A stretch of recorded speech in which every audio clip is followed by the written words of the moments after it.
Welcome back, YouTubers, to my channel of an everyday life of an Aspie. If you're new to my channel, I welcome you all. I'm Aspie. I'm all about creating mental health and awareness and sharing my life stories with the speech syndrome, OCD, and the like, along with tips and advice along the way, be it your general health versus your mental health, as well as hopefully some other bits and pieces in between, be it fun and games and what have you, to hopefully just go about our merry way and enjoy ourselves. So you can get to know me more as a person, hopefully outside the spectrum of what I've got. So as you know, we're fully aware, we're nearing into Christmas, and at this point of time, I'm doing as many of the Christmas vlogmas. This is basically, hopefully, not just that, but some other related topics while I'm away, hopefully out of action as of January. So, be on the lookout for those, even though some of them will be related, intertwined with what I'm sharing, hopefully in the Christmas vlogmas period as well, because at this point of time it's important, hopefully, that we can look after ourselves regardless what it may be. So I'm hoping you're enjoying some of these videos. Please feel free to comment below and let me know. As I said, I like to have a bit of feedback here and there, as well as maybe just smashing the like if that's the only way you want to go about it. However, so in saying this though, this one's the second part of the traveling with anxiety or panic disorders. This one's the tips and tricks of overcoming it, and hopefully, in saying this, just as a disclaimer, I'm no medical doctor, so if you see any signs and symptoms in regards to the past or present videos that has been health related, please seek medical attention for yourself or your loved one, or seek medical advice for yourself or loved one, because I don't forever condone self-harm. So as we know, we all like to travel, right, sometime in our life. We get so eager thinking, oh, I would love to go to this place, or I want to go to that place, or whatever it may be. But then again, we need to realize that, in saying this, as I said, is a review on my travel anxiety, the first part of it, the introduction, that, when it comes down to it, travel anxiety is pretty much very common, and many people are really afraid of traveling. And these anxieties and fears makes it harder for the ones that really wants to try and get out of the comfort zone and whatever else to beat the blues away of this anxiety. So hopefully, in saying this though, basically, if you have panic disorders or panic attacks and anything that is anxiety related with these symptoms that might keep you from traveling, be it being in a new strange places, away from the safety of your own home, that can make you feel insecure. Additionally, you may be afraid of others witnessing your fear and nervousness while you're going through this period of, your anxiety and panic attacks. I'm here today, fortunately. There are some tips that you can to overcome and manage your symptoms while traveling so that you can enjoy your trip. Some may work for me and you, or vice versa. Some of these may work for you or not for me, but in regards to this, just to bear in mind while saying that this today, that hopefully we can respect each other's differences of opinion, and that in saying this, that we can just, agree to disagree or disagree to agree, or what have you. So tip number one for this though, for you guys, is remind yourself why you want to travel in the first place. Whatever you were envisioning, dreaming of, about, or whenever you were thinking about cancelling that trip, on the opposite hand, picture yourself in a place where you want to visit and tell yourself you have to get there and see what it's like to enjoy it. Try putting in some, visualizations in your mindset of where you want to be. Imagining that yourself in that place, living the life you've always dreamed of without any anxiety and such. These positive affirmations will hopefully calm you down, and doing it repeatedly so will help you grasp the idea that you can consistently travel around the world with ease. Easier said than done for some of us, but as I said, it may work, it may not. Imagine your life a year from now. What will happen if you decided to cancel your trip? It's likely that a year from now you find yourself thinking, damn it all, I had the chance to travel and I didn't take it, and take that opportunity to explore the world on my own, and whatever else of these, thinkings, that patterns that is likely to occur when you have these regrets in you. It was the fear of living with these regrets that has forced yourself to take that chance and to up and leave. Finding a community. There is a dozen forums and Facebook groups around that out there for people that, suffers from anxiety, as well as many other forms of anxiety. It's just basically a matter of just finding these groups. My favorite one, basically, at this point of time, is based on some of the autism and spiritual groups, and some of them are my anxiety groups as well. basically. And saying this, I'm actually kind of forever grateful that we're on the same wavelength of understanding each other, or hopefully supporting one another due to our sensitive or downtime, whatever. We can post whenever we're struggling and receive help from the community members and what have you, and saying this, that we know that we're not alone, obviously, and sometimes we can learn along the way some of the calming tricks to talk ourselves down a bit, and silence that anxiety once and for all. We can integrate ourselves into a community like this before we leave, so that when the anxiety does hit us, when we hit the road, we won't feel like that we're struggling on our own. In the last video, I said something about meticulously planning out your very first days, or just, plan in advance about, what to pack, what you want, and what have you.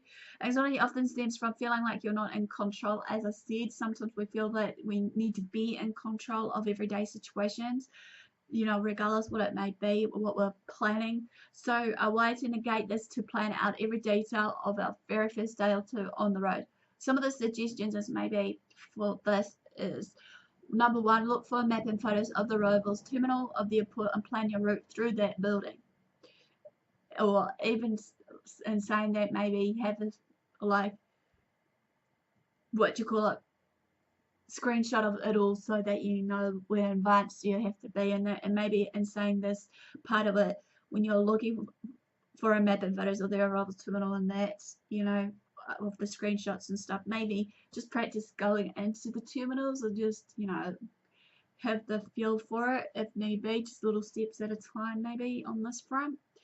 Google what to do if your luggage gets lost, and write down a set of instructions for this eventually, because nothing's set in concrete, even though sometimes we do in some countries end up losing our luggage, and then we need to hopefully think in advance, okay, this what will happen, where will it land and everything else. Make sure you maybe have a backup plan, and saying this of the list, maybe have a little luggage with you at least to get you through those few days that when you missed out eventually of your luggage that was important to you. Plan to take a taxi from the airport or a bus to your accommodation, so you don't have to deal with the unfamiliar transport on your very first day. Write down a list of things you want to do during your time where you are, and whatnot. By focusing on each of these steps at a time, you can feel like you are then in control. You won't fear the unexpected as much as you have first anticipated. Remember, you can always go home if you try it for a few weeks and realize travel isn't for you, because remember, traveling is not always for everyone, or that this isn't the right time. You can always go home. Nothing wrong with it. It doesn't mean you're a failure at this. It means you tried something new and you didn't like it the first time, but maybe next time you can try it again. Dealing with anxiety when you travel. If you're like me, your biggest concern will be over how you'll cope if you have a panic attack, either abroad or somewhere that is just similar but not quite similar, if that makes sense to you. What if it happened in a dorm room, or even worse, when you're on a flight and you can't escape, or when you're on a bus and you can't forever escape it. Now and again, I still experience occasional panic attacks on the road, be it on the bus or wherever I'm traveling, but there are plenty of ways of reducing this anxiety. 1. Form a routine. Travel can be stressful and disorientating. It's often the lack of the routine that increases the risk of your anxiety that arises. In order to feel like you have some control over your life, create a routine that there's always a part of your day when you'll know exactly what will happen and you're prepared for it. Try setting an alarm every morning and then heading out for a morning run. Even though the location changes, the simple act of doing the same thing morning after morning gives you something to expect and look forward to and strive for. Similarly, you could try eating a sandwich every day for lunch, or having dinner at the same time every evening. You could even set aside one day a week as a treat day where you go for a massage or head to the cinema to watch a movie on your own or with your friends or family. It's all about staying in control, and these small constants will help you with this. Ignoring your institution.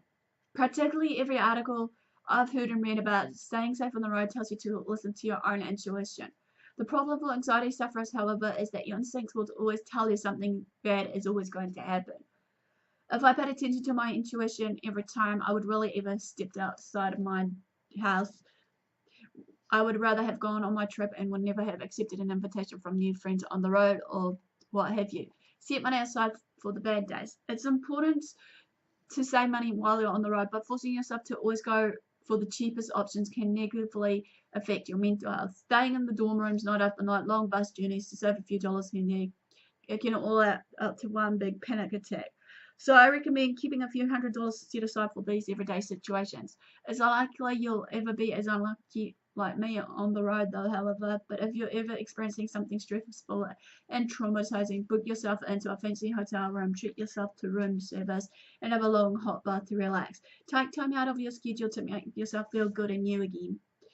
The trick isn't allow yourself to do this for too long, however, of a period. Once you get into the habit of staying inside, it can be tough to pull yourself back out of the hole and start exploring the world again. In cases of burnout, exhaustion, or bouts of anxiety, I recommend spending 3 days inside to recover and then do something intimidating on the 4th day. Note your mileage may vary, but pick the time that works best for you. Remember, bad luck can often be good luck. Whenever I had to deal with bad luck while traveling, I felt disheartened even considering returning back home. What helped me to keep calm or on the road was changing the way I viewed these unpleasant experiences that occurred. Say, losing my luggage. Anxiety leads to irrational thoughts and will forever be there having to worry about the worst case scenario. Sometimes these scenarios will actually happen and you will and can survive them. You'll realize you're far stronger than you thought you were, that the things you're most anxious about are never actually as bad as you expected or anticipated, and that you're well equipped to deal with the things that goes wrong. Leaving your comfort zone. Repeated exposure to your fears is more successful at treating anxiety than just a plain avoidance, however. And the best way to conquer anxiety is by doing one thing a day that scares you. Travel is great for this, whether it's figuring out the public transport in an unfamiliar city or accepting an invitation to go out with a local, trying to step out of your comfort zone and doing something new every day. But what if everything is new and frightening? Oh, hell yeah. Google is your friend. Just Google it. Counting exercises and simple tricks are also great for helping you gain the confidence to step out this comfort zone of yours. Try breathing in for 5 seconds and out for 7 seconds, or place an elastic band around you and snap it against your skin to keep you distracted. Find any form of distraction while you know that anxiety is arising, be it if it's music, be it if it's writing lists, or what have you. If I'm particularly intimidated by a new experience, the combination of these two things helps me take that step into the unknown, or also of what I just said, finding some distractions here and there. Avoiding your triggers. Alcohol always makes my anxiety worse, especially basically if I take too much of it. So I tend to avoid it when I travel. Before you leave, come up with a list of everything that triggers your anxiety and ways to try to minimize them on your exposure to it on the road.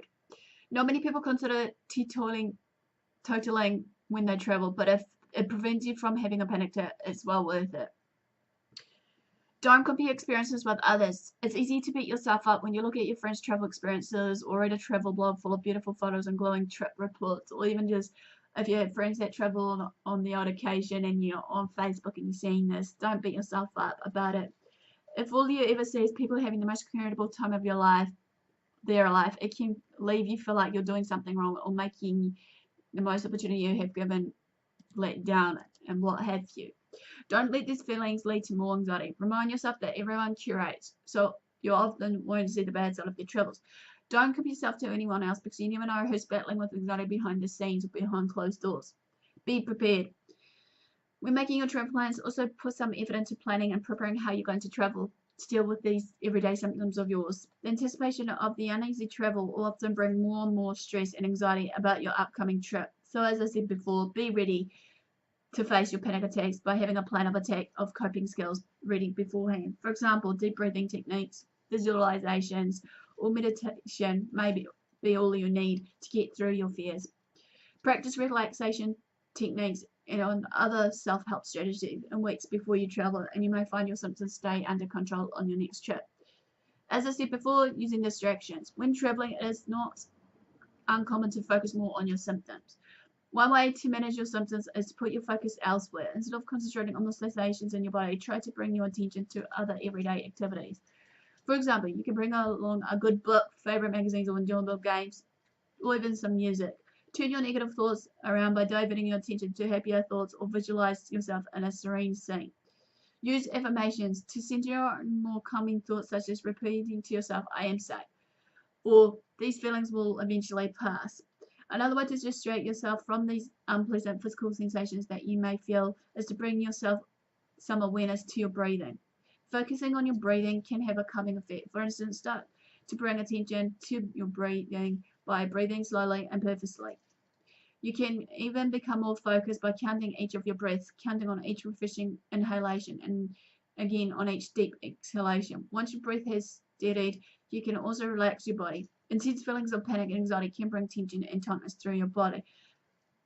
To refocus and relieve these sensations, try doing some stretches, moving through a few yoga postures, or practicing progressive muscle relaxation. Bringing awareness to your body can allow to counteract your somatic symptoms. It can also be beneficial to focus on what you are looking forward to on your trip. Have an itinerary that will include activities that you will enjoy. If you're traveling for business, see if you can schedule some time to check out a new restaurant, get a massage, or fit in some exercise in the hotel or even outdoors. By concentrating on some fun activities, your excitement for your trip may take over your worry about these symptoms. Pinpoint the causes of your travel anxiety and write them down. Some of it might be linked to fear of flying or worries about leaving an empty house. You might be afraid that something will go wrong on your trip. You must identify these sources before you can address them cognitively. Review your list of worry items and write down ways in which you can take control over each item. A classic example, for example, you can hire a house sitter or ask a neighbor to stop by if you're worried about your home. Or maybe asking a neighbor to look after your pets if need be, if you're away for a period of time. Or even getting someone from the catteries or kennels if you have a pet to call you just to let you know that your furry friend is doing okay. An iPod, book, or computer will distract you. You can also ask your doctor for anxiety medications to take while flying. You might not be able to take control of every item on that list, but identify as many as possible. Choose a destination that suits you. What do you like? If you like large cities, then visiting Alaska may not be your thing. Likewise, if you like the countryside, then going to Mumbai may increase your anxiety levels. If you're a first-time independent traveler, then you may not know what you like.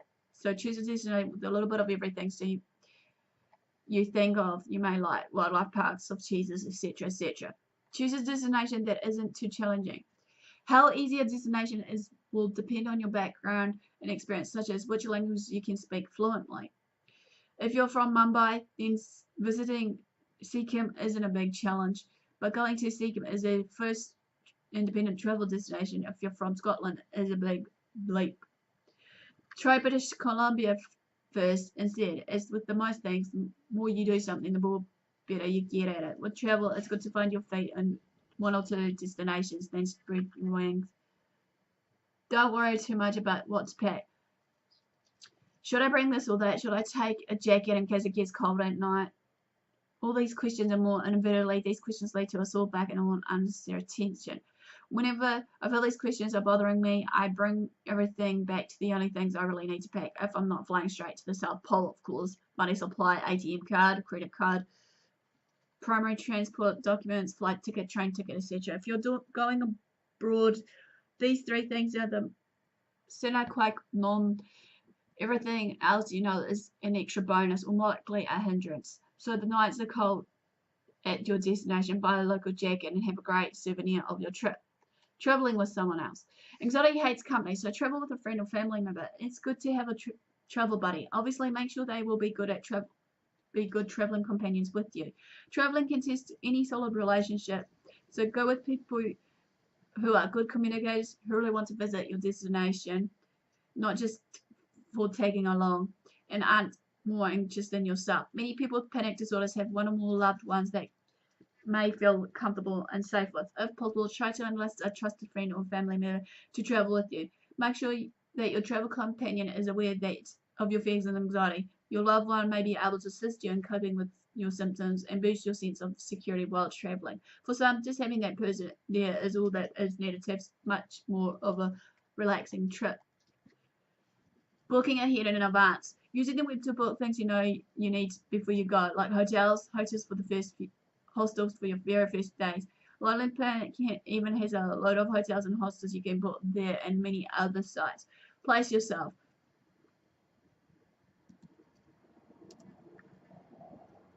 I should say. Don't make your itinerary too busy. Rushing from city to national park to town can be nerve-wracking. You can always add extra sites when you are on the road. Being flexible is the greatest gift you can give to yourself. The beauty of travel is the sense of freedom it gives. Tying yourself an itinerary knots may enable you to see more of a destination, but you'll almost certainly experience it less. Don't fight your panic symptoms. Can't stress it enough for this one. If your symptoms become too overwhelming to distract yourself from, try to simply allow them to run their course. Panic attacks often heighten within a few minutes and then will eventually taper off. If you resist your panic attacks, you may actually experience increased anxiety and panic-related fears, such as feeling that you're having a medical emergency, losing control of yourself, or forever going insane. If you have panic and anxiety while traveling, try to surrender to your symptoms, reminding yourself that they will soon pass. Constantly conceding to your symptoms may reduce your fears around them and strengthen your sense of control. Consulting your doctor. Discuss your travel concerns with your doctor or healthcare provider. It is possible that you are experiencing some other underlying issues or conditions such as agoraphobia or fear of flying, aerophobia. Your doctor will be able to determine if you're having any co-occurring conditions that is contributing to your travel anxiety. Your health provider may also recommend medication to treat your symptoms, such as benzodiazepines, the type of anti-anxiety medication that quickly reduce panic symptoms. For one, your doctor may prescribe benzodiazepines such as Xanax or alprazolam, ethivine, which is lorazepam, or clonazepam to help ease the intensity of your panic attacks. Living with panic disorders, however, can be very challenging for anyone that suffers with these, but your diagnosis should not hold you back from having a fulfilled life. By following these easy tips that I have shared with you all today to help you manage your symptoms on your next trip, with practice and preparation, you may be able to travel without taking your panic and anxiety with you. So this quickly ends another one of travel anxiety tips and advice. Give me the like for thumbs up. Also, comment below. Feel free to share these videos around. Feel free to follow me if you haven't done so on my social media sites, Facebook or Twitter. Feel free to, if you haven't done so, also if you feel you want to be on the bandwagon to be part of my YouTube fam by subscribing. While you're down there, don't forget to turn on the notification bell so you can keep up to date. So without further ado, guys, thanks for support, thanks for watching. Do what love, love it, do. Until next time, Aspie signing out, and I'll see you again soon. Ciao for now.